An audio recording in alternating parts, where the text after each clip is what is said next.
안녕하십니까. 지난 시간에 이어서 직육이 시작하겠습니다. 지난 시간에 계좌에 대해서 우리가 설명을 했습니다. 계좌근선하고 자극철심, 계철 및 자극편, 이렇게 계좌에 속해 있는 것들에 대해서 우리가 설명을 했고요. 연속해서 보겠습니다. 지난 시간에 계좌 코일에 대해서 얘기했는데, 여러분들 직육이의 그 3요소가 계좌와 그 다음에 회전자인 전기자와 그 다음에 정류시키는 정류자 세 가지가 있다 그랬죠. 그 다음 걸 보겠습니다. 또 거기에는 뭐가 있냐면 계좌에는 보극이라는 게 있을 수 있습니다. 보극. 이 보극은 정류를 개선시켜 주기 위해서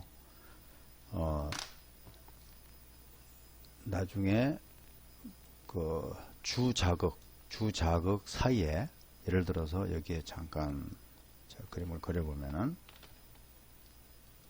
여기 빈칸에다 한번 그려보겠습니다.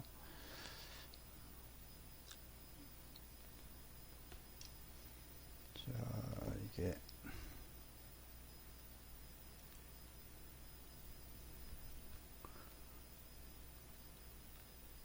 발전기가 이렇게 있을 경우에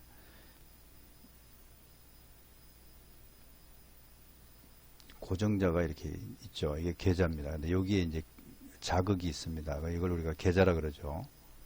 E극인 경우에는 이게 N극과 S극이 있을 경우에 N극에서 S극으로 자력선이 이동하고, 이 가운데는 전기자가 있게 되겠습니다.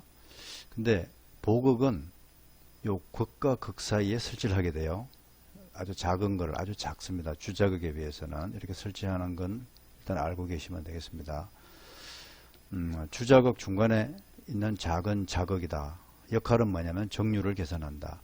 만약에 이극인 경우에는 파형이 이제 이런 파형이 나오겠죠. 근데 이 보극을 하나 설치함으로써 극이 하나 더 생기니까 이런 파형으로 바꿀 수가 있어요. 그래서 정류 개선용이다. 그 다음에 보상근선이라는 게 나옵니다. 보상근선도 이제 여기 계좌에 설치되는데, 이 계좌 자극에다 설치하게 됩니다. 보상근선이. 보상근선이 지금 뭔지 잘 모르시니까 역할만 보겠어요.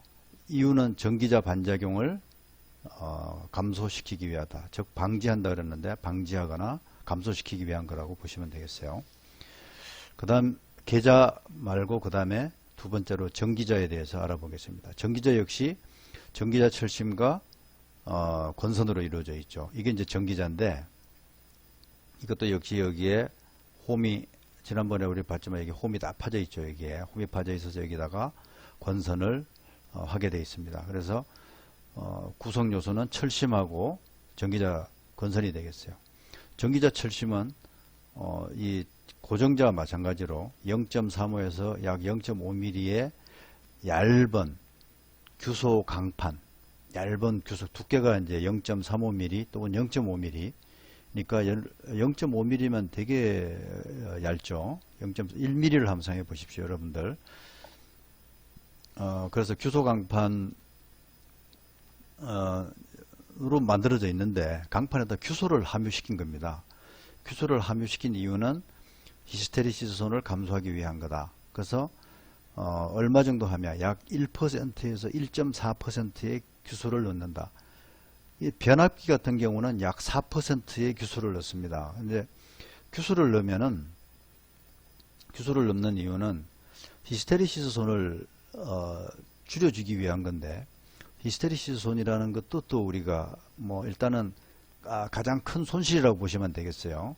이것도 지금 설명하기 너무 복잡하니까 나중에 나오면 보겠습니다. 근데 이 규소를 함유를 시키면은 히스테리시스손이 줄어듭니다. 즉 열이 적게 나고 손실이 줄어드는데, 그걸 위해서, 근데 거기다가 규소를 함유시키는데 여기서는 약 1 내지 1.4%, 변압기는 약 4%인데, 왜냐하면은 규소를 많이 넣으면은 강판이 깨질 수가 있어요. 충격을 받으면은. 그래서 많이 넣으면은 히스테리시스손은 감소하는데 기계적으로 강도가 약해집니다. 근데 이 지금 직육이는 회전자기 때문에 진동이 있겠죠. 그래서 진동이 있기 때문에 요 정도로 넣고, 변압기 같은 경우는 회전자가 아니기 때문에 그 주소를 좀 많이 넣는 그런 편입니다. 그 다음에 또 얇은 철판을 만들어서 쌓아서 성층을 해서 만드는 이유는 뭐냐면은 와류손을 방지하기 위한 거다. 이 와류손이라는 것은 이렇게 와류라는 건 뭐냐면 이렇게 뱅뱅 도는 거를 와류라 그럽니다. 이렇게 이런 걸 와류라 그럽니다. 근데 이거는 하나의 우리가 그 자속이 주변에 있으면은 자속의 변화가 생기면은 그 기절력이 생긴다 그랬죠. 그 기적 생기는 것이 이런 와류라는 게 생겨요. 근데 이 와류는 쓸 수가 없는 전기단 말이죠. 그러면 이거는 이렇게 이렇게 도는 형태로 생기는데, 만약에 철판이 이런 철판이 있고 얇은 철판이 있다고 가정합시다. 그러면은 이 철판에서는 와류가 이만큼이 생기겠죠. 이렇게 넓으니까 이렇게 생기겠죠. 근데 얇은 데서는 이렇게밖에 못 생겨요. 그래서 이거를 얇은 0.35 내지 0.5mm의 얇은 강판으로 만들어서 그거를 쌓아서 한다. 그건 결국 뭐냐, 이 와류손을 방지하기 위한 거다. 보통 철손, 우리가 나중에 이제 손실에서 나오겠지만 철손은 두 가지가 있어요. 여기 지금 앞에 나왔던 히스테리시스 손, 히스테리시스 손이고 하나는 와류손인데, 히스테리시스 손이 약 80%를 차지해요. 철손에. 와류손이 약 20% 차지하니까 히스테리시스 손이 되게 많이 차지하죠. 히스테리시스 손은 간단하게 한 말씀을 드리면은 여기가 자속 밀도입니다. 자속 밀도고 여기가 전류 전류라고 해도 되겠어요. 제가 갑자기 여기서 전류값을 올리잖아요. 그러면은 자속이 이게 지금 뭐냐면 전자석을 얘기하는 겁니다. 여러분들 전자석 만들어서 여기다가 코일을 감아서 전류를 흘려줘서 전류 흘려주면 이게 전자석이 되죠. 근데 전류를 많이 흘릴수록 전자석이 강하게 된단 말이죠. 그럼 여러분들 여기서 이제 이게 지금 전류고 자속 밀도라면 자속 밀도가 높으면 전자석이 강하게 되는 거죠. 자, 전류 값을 올리면은 이 자속 밀도가 점점 높아져서 자석이 강해집니다. 자, 이렇게 올렸더니 이런 그래프를 그리는 거예요. 자속 밀도가 높아지는 게. 그러다가 0으로 다시 전류를 줄여봤어요. 그랬더니 0이 되면 어떻게 될까요? 이렇게 됐다는 얘기는 전자석이 된 거죠. 근데 0으로 했다는 얘기는 전자석이 없어지는, 자석이 없어지는 거죠. 자성이. 근데 이게 0이 안 되고 이만큼밖에 안 내려오더란 얘기죠. 이만큼이 안 없어지고 남아있는 거야. 이걸 우리가 잔류작이라 그럽니다. 잔류작이.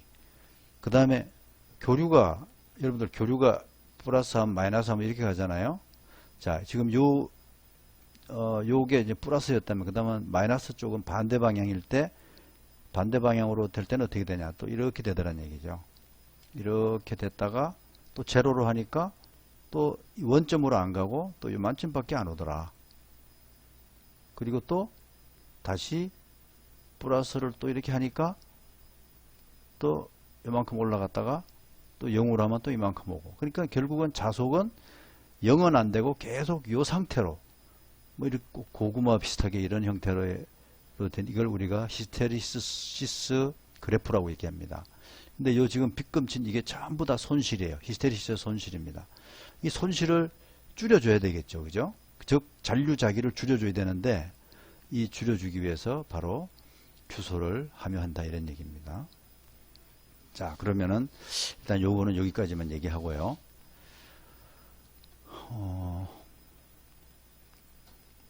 그 다음에 그 다음 걸 보겠습니다. 슬롯을 보겠습니다. 슬롯은 홈을 얘기하는 겁니다.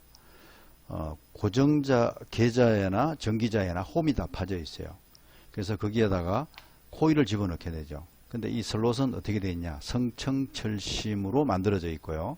거기에 홈이 파져 있고 거기다 전기자 건선을 넣는 거다. 이렇게 되어 있습니다. 오픈 슬롯이 있고 개방, 중 대형 기기는 반폐, 뭐 이렇게 쓴다고 보시면 돼요. 중형 기기하고 대형 기기는 개방을 쓰고 좀 작은 소형은 반패를 쓴다. 이것도 뭐냐면은 한번 잠깐 고정자와 전기자가 마찬가지입니다만 전기자를 잠깐 보시면은 홈이 이제 이렇게 파져 있습니다. 이렇게 회전자니까 둥글게 되겠죠. 자, 이렇게 제가 그림이 좀 정하지 않습니다만 이런 형식으로 쭉 이렇게 돼 있을 때 이걸 개방형 홈이라고 얘기합니다. 개방형. 왜냐하면 코일 넣기가 되게 쉽죠. 그래서 코일을 나중에 여기다가 감아 넣습니다. 코일 넣고는 여기를 닫아줘요. 코일이 밖으로 못 나가게. 자, 여기도 이렇게 넣어주고 하는데 닫아주는데 중형기기나 대형기기는 코일 크기가 큰 코일이 들어간다고요. 큰 코일이. 그럼 큰 코일을 넣으려면은 이렇게 입구가 넓으니까 넣기가 좋겠죠. 그리고 코일이 밖으로 못 나오게 이렇게 막아주는 역할을 하는데 소형은 아주 작은 그런 가는 코일들이 들어가게 돼요. 그러면은 지금 이런 데는 밖으로 다 튀어나와 버릴 수가 있죠. 그래서 그런 건 어떻게 하냐면은 자, 이런 식으로 홈이 이렇게 파져요. 이렇게 입구가 좁게 만들어집니다. 이렇게 어떤 의미인지 아시겠죠? 이렇게 해서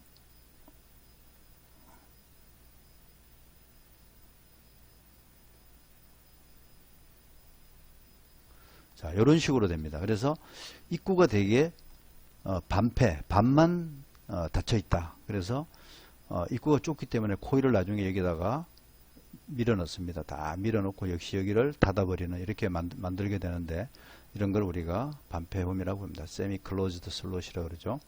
그 다음에 전기자 건선은 이제 여기 안에 집어넣는 코일을 얘기합니다.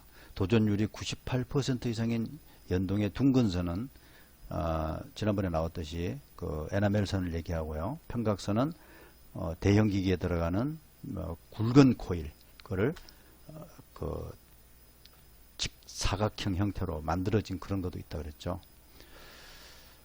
자, 그러면은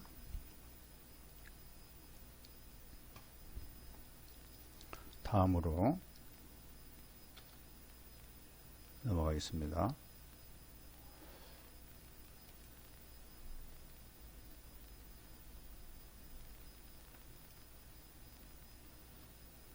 자, 전기자 건선법에 대해서 보겠습니다. 이거를 너무 내용이 많기 때문에 여러분들이 공부하는데 그냥 도움이 될 수 있게 간단하게 용어식으로만 설명하고 일단 넘어가겠습니다. 전기자 건선법을 보시면은요, 전기자 건선법은 우선 여기 보면은 환상건, 고상건이 있다. 여기 지금 같은 종류인데 환상건은 뭐냐면 지금 여기 그림이 있어요. 이게 전기자입니다. 전기자인데 환상건은 지금 1번 보면 코일이 감겨서 이 안으로 들어갔죠. 점선으로 되어 있습니다. 안에 우리 보이지 않죠. 점선으로 갔다가 또 바깥으로 와서 또 이렇게 안으로 감는 이런 형태로 감는 것을 고상건이라 해요. 환상건이라 그럽니다. 이거는 지금 잘 쓰이지 않는 방법이에요. 잘 안 씁니다. 고상건은 이게 고상건인데 홈이 이제 여기 지금 홈은 그림이 안 그려져 있습니다만 홈이 원래 다 파져 있죠. 그러면 여기서 1번이 이렇게 들어가서 1번은 어디로 가냐? 이쪽에 와서 다른 홈으로 들어가서 또 그 다음 와서 또 3번 홈으로 들어가고 또 나와서 그 다음에는 여기 만약에 뭐 1번 홈 지금 홈이 안 돼 있어서 좀 혼란이 가는데 자, 안쪽으로 안 들어가고 여기서는 지금 안쪽으로 이렇게 감았지 않습니까? 근데 여기서는 밖으로 감습니다. 이렇게. 그 다음 홈으로 일정 그 거리를 둔 홈에 들어가서 다시 요 홈 다음에 홈으로 들어가고 또 요건 아까 들어갔던 홈에 또 다음 홈으로 들어가고 해서 이 전기자의 겉으로 쭉 따라가면서 이렇게 홈이 들어가요. 그러니까 이런 걸 우리가 고상건이라 그럽니다. 이렇게 감는 방법을. 환상건은 그러니까 이건 잘 안 쓰는 방법. 그 다음에 개로건, 패로건. 개로는 이제 회로가 열렸다는 얘기고 패로는 닫혔다는 얘기인데 그 다음에 또 쓰는 게 단천건이 있습니다. 이게 단천건과 이천건이 있어요. 단천건은 요 그림은 뭐냐면은 이제 슬롯입니다. 이게 슬롯이고 요 사각형이 코일군이 들어가 있는 걸 표시하는 겁니다. 코일군이 들어가 있는데 형태는 이런 식으로 들어간다. 이런 식으로. 그래서 이거를 우리가 옆에 이 슬롯에 들어가는 거를 코일 변이라 하고, 바깥에 이렇게 여유 있는 걸 갖다 우리가 코일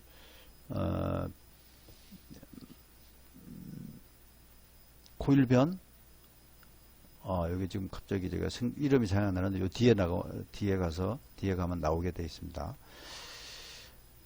그리고 여기는 이건 2000건입니다. 이게 지금 코일이 보면은 코일군이 여기는 한 개씩 들어있죠. 근데 여기는 두 개씩 들어있습니다. 그래서 1층, 2층, 1층, 2층 들어있는데, 자, 이 코일이 보면은 이거는 2층에 들어있죠. 그러면 이걸 먼저 여기다 넣었어요. 1층 밑에다 넣고, 그 다음에 이쪽 코일을, 이쪽 변은 2층에, 여기다 2층에다 넣고, 이쪽에는 1층으로 들어가고, 그러면 또 그 다음 코일을 넣을 때 또 2층으로 이렇게 들어가고, 그 다음 또 1층, 이렇게 쭉 한 바퀴 돌아와서 마지막엔 여기 이게 2층으로 들어가고, 요 전 끝이 1층으로 들어가고, 이렇게 되겠죠. 그래서 한 슬롯 안에 코일이 두 개 형태로 두 개씩 들어가는 거를 2000건이라고 하고, 이걸 단층건입니다. 지금은 주로 쓰는 거는 고상건을 쓰고 있고, 그 다음에 2000건을 씁니다. 단층건도 잘 안 써요. 고상건, 2000건, 그 다음에 팍건과 중건, 이건 두 개 다 쓰는 겁니다. 코일을 감는 방식인데, 요거는 뒤에 가서 또 보도록 하겠습니다.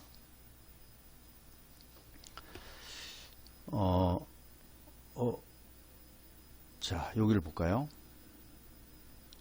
전기자관선법에서 두 번째, 주로 현재 직류기에서 많이 사용하는 전기자관선법은 고상건, 배로건, 2000건, 팍건, 중건이다. 이렇게 했어요.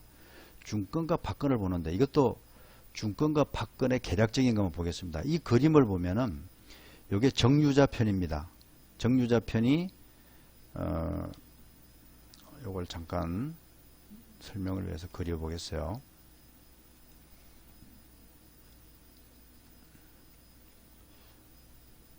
우리가 이제 전기자만 만약에 본다면은 이런 형태가 되겠죠. 전기자가 이런 형태가 돼서 여기 이제 코일이 안에 감겨 있습니다. 그러면 축이 있죠, 여기에. 자, 축이 있으면은 축 끝에 뭐가 달리냐면은 정유자편이 여기에 달려 있습니다. 정유자편이 달려서 정유자는 정유자편으로 이루어져 있어요. 그리고 이 줄은 뭐냐면은 저전된 거라 그랬죠. 그러면 여기서 감겨 있는 코일들이 이 정유자편에 이렇게 납땜이 돼 있어요. 그래서 뭐 중건으로 감던가 아니면 팍건으로 감던가 해서 형태가 감아지겠죠. 자, 요런 상태가 있을 때 요게 정유자편인데 요게 바로 요겁니다. 정유자편입니다. 정유자편을 펼쳐 놓은 겁니다. 요것도 마찬가지로 펼쳐 놓은 거고요. 여기는 이제 여기에 감긴 코일의 감원 방식을 그려 놓은 거예요. 이제 그러니까 여기서 요까지 요만큼을 우리가 코일 변이라 하는데 요 코일 변만 요 전기자 요 슬롯 안에 들어가겠죠. 그리고 나머지는 바깥에 이렇게 여유분을 둡니다. 왜냐하면 이걸 넣을 수 있어야 되니까. 그러니까 그 여유분이 이 부분인데 그림은 마찬가지입니다. 이것도 역시 여기도 요 코일 변만 요 안으로 이렇게 들어가게 되어 있어요.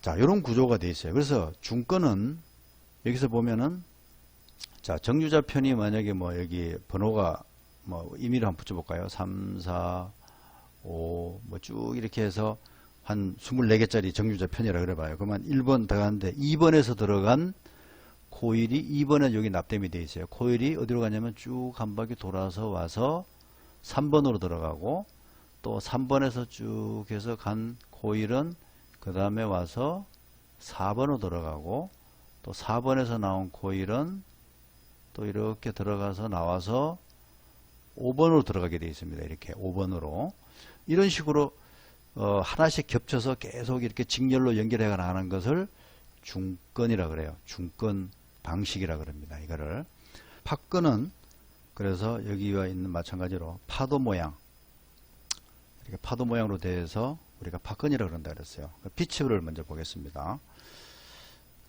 피치는 보면은 YB를 뒷피치, 이 백 피치라고 합니다. 프론트 피치하고 앞 피치입니다. YF 합성 피치는 Y라 그러고 정류 피치는 YC랍니다. 이거는 이제 커뮤테이터, 정류자를 얘기하는 겁니다. 커뮤테이터는.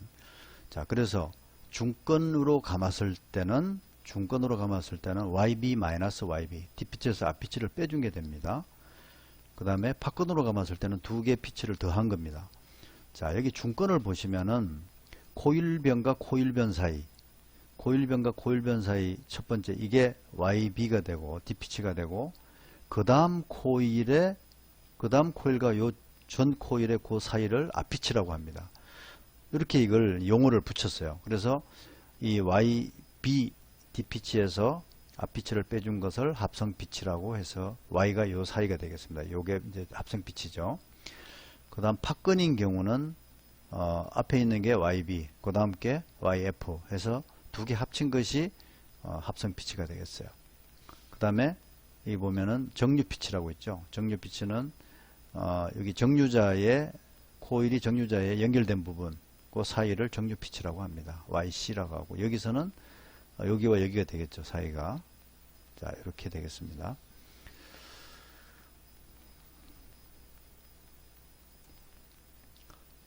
그리고 이제 여기서 우리가 전기자 건선법은 사실은 건선을 실제로 하는 것을 보거나 이렇게 해보지 않으면은 사실 한번 들어서 이해가 잘 안 갑니다. 이 그림 상황이.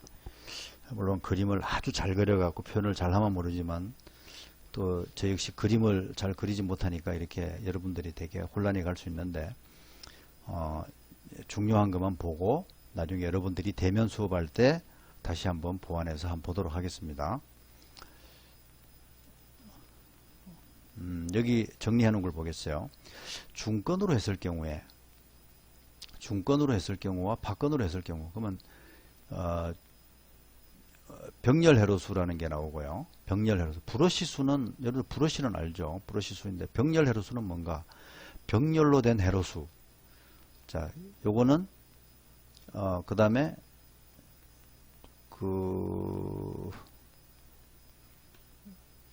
병렬 회로수는 이 극수입니다. 이 극수. 극수와 같다. 브러시 수도 극수와 같다. 중건에서는 중건으로 가면 이 위에 중건 감은 거죠. 중건 감은 거는 병렬 회로수가 극수와도 같고 브러시 수와도 같다. 박건은 병렬 회로수가 무조건 2다. 박건으로 감았을 때는 병렬 회로수가 무조건 2고 브러시도 무조건 2개다. 그래서 중건은 대전류일 때 쓰고 소전압, 저전압, 소전류, 고전압. 그 다음 균합 접속. 이제 균합이라는 것은 전압이 똑같다 이런 의미입니다. 전압을 똑같게 하기 위해서 전압이 똑같지 않을 때 똑같게 만들어주는 걸 우리가 균합한이라 그런 게 나오는데 그걸 일단 균합이라는 말은 전압을 같게 만든다 이런 의미입니다. 자, 4극 이상일 때는 필요하고 극수가 4극 이상일 때는 필요하고 박근혜서는 불필요하다. 자, 그러면 여기서 또 여기 잠깐 그림을 한번 요 뒤에 있는 그림을 한번 보겠어요. 이 그림을 보시면은 이게 지금 코일을 감아 놓은 건데요. 이게 이제 이 그림이 참 우리가 이해하기가 어렵겠는데 이런 그림이라고 보시면 돼요. 자, 제가 여기다가 코일을 한번 감아 보겠습니다. 자, 이런 코일을 내가 감았어요. 이런 코일을 하나 감았습니다. 자, 이렇게 그러면 나오겠죠. 이렇게 시작해서 이렇게 나왔어요. 이런 코일 한 개를 이렇게 얘기하는 겁니다. 그러면은 나중에 전원을 갖다가 자, 여기에 코일이 이제 감겨 있어요. 여기다 좀 감았습니다. 여기 하나 들어가서 감고 이렇게 나왔어요. 또 여기도 감고 나와서 그러면 나온 걸 갖다가 여기 또 코일을 감죠. 또 나왔어요. 또 감고 나오고 감고 나와서 그러면 4개가 이걸 얘기하는 겁니다. 이 4개가 이 4개라고 보시면 돼요. 그러면 여기에 전원이 여기 하나 들어가는데 이 밑에 여기에 또 코일을 또 이렇게 감아서 4개를 또 감았어요. 이렇게 이런 형태를 감아 놓은 겁니다. 이게 지금 뭐냐면은 박근 형태예요. 박근이면 이때는 여러분들 저항을 공부할 때 이런 걸 했었죠. 자, 저항이 이렇게 돼 있을 때 이 저항은 무슨 연결입니까? 병렬 연결이죠. 이 저항 두 개가 병렬 연결되어 있죠. 이거 마찬가지입니다. 자, 여기서 전원이 이래 들어온다고 보면은 이 코일군과 이 코일둔이 지금 두 개가 병렬로 되어 있죠. 박근입니다, 이게. 그래서 박근은 무조건 병렬 회로수가 무조건 두 개다. 이렇게 되는 거고, 만약에 이게 중건으로 감는다면 어떤 형태의 그림이 되냐면은, 중건이면은 지금 코일이 8개가 되잖아요. 그러면 8개면은 하나, 둘, 하나, 둘, 하나, 둘 이렇게 감게 돼요. 8개 이런 경우는. 이렇게 감으면은 이게 병렬 회로수가 몇 개입니까? 하나, 둘, 셋, 4개가 되겠죠. 자, 전류가 이렇게 와서 이리도 흐르고 이리도 흐르고 이렇게 다 흐르겠죠. 중건입니다. 이건 중건. 자, 중건인 경우는 지금 병렬 회로수가 4개예요. 그러면 극수는 몇 개냐? 극수도 4개가 되겠죠. 병렬 회로수가 4개면은 극수도 4개. 이거는 병렬 회로수는 무조건 박근 같은 경우는 무조건 2. 극수도 2. 여기에 극이 이렇게 들어가게 되겠습니다. 이렇게 브러쉬가 이렇게 들어가게 될 거예요. 브러쉬가 이렇게 들어가게 됩니다. 브러쉬가 이렇게 들어가게 되어 있어요. 자, 이렇게 되어 있는데 사실은 뭐 여러분들이 조금 어려울 수도 있는데요. 자, 여기서 요 나와 있는 내용을 한번 정리를 해 보겠습니다. 여기 보면 플레밍의 오른손 법칙에 의해서 기전력이 유기됩니다. 자, 기전력 유기되는 공식은 지난번에 E는 BLV가 나왔어요. B는 두 개의 자극이 이렇게 있을 경우에 여기가 N극, S극. 물론 여기에는 코일이 이렇게 감겨 있습니다. 이 전자석 형태죠. 자, 와서 여기도 코일이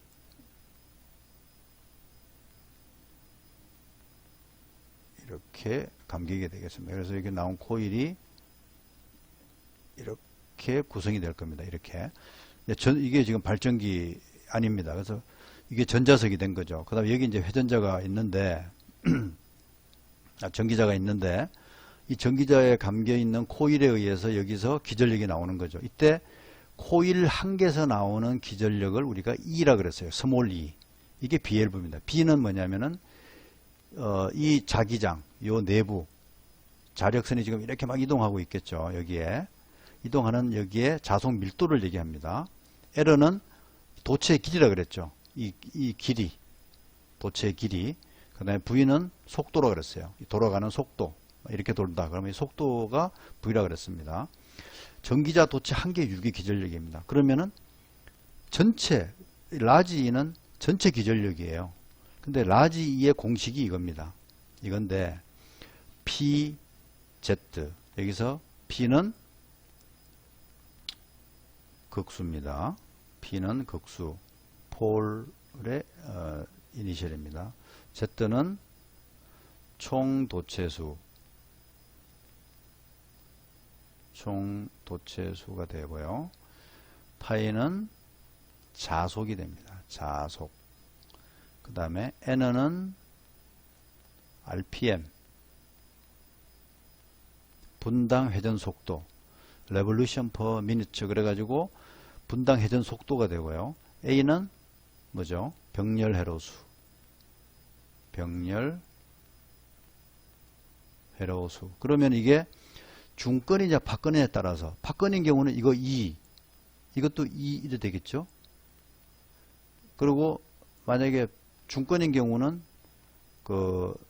이거하고 이거 극수 같겠죠. 극수가 같겠죠. 근데 여기서는 박건인 경우는 극수에 상관없이 무조건 병렬 회로수면 2가 되겠습니다.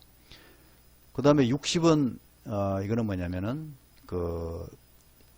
여기에 N이 라지 N이 있고 스몰 N이 있습니다. 스몰 N은 RPS입니다. RPS. 이건 초당 회전 속도.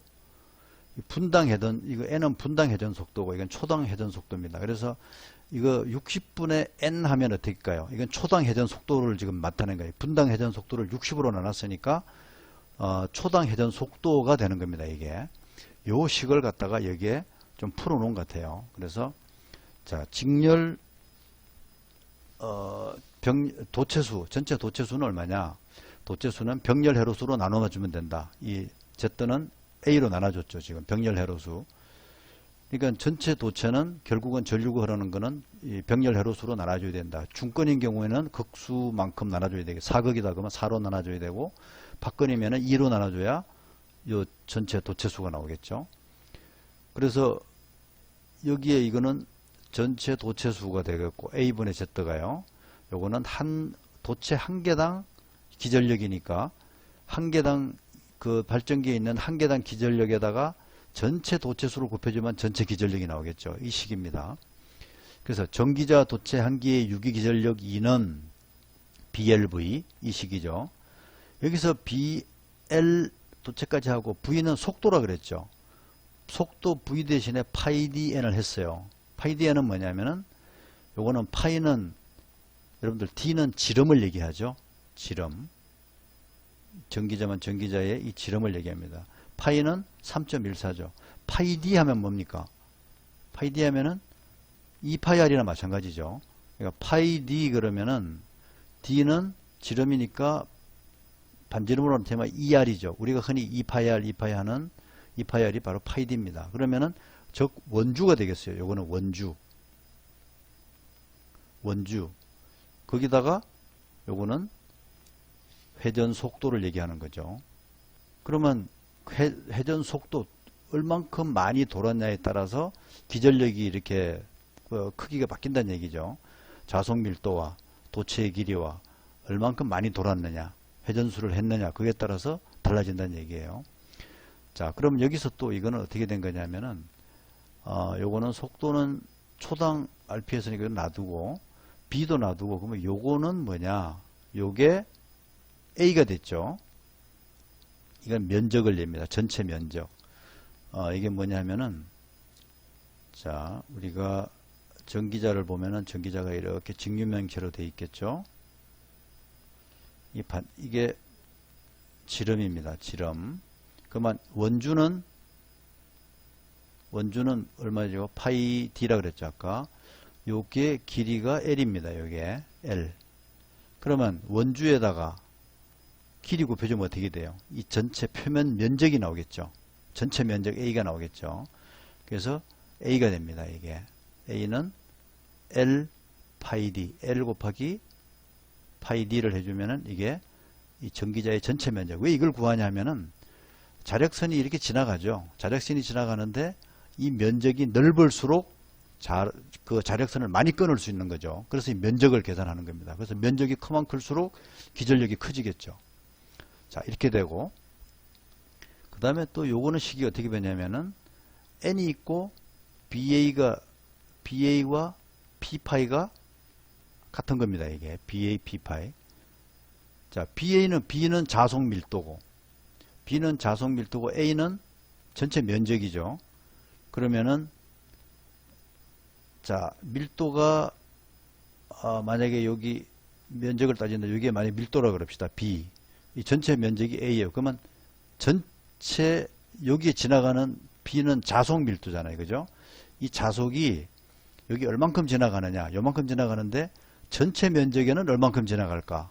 그거는 요 밀도만 구면 밀도에다가 면적을 곱해주면은 전체 지나가는 게 나오겠죠. 그래서 파이는 BA가 될 겁니다. BA. 그죠?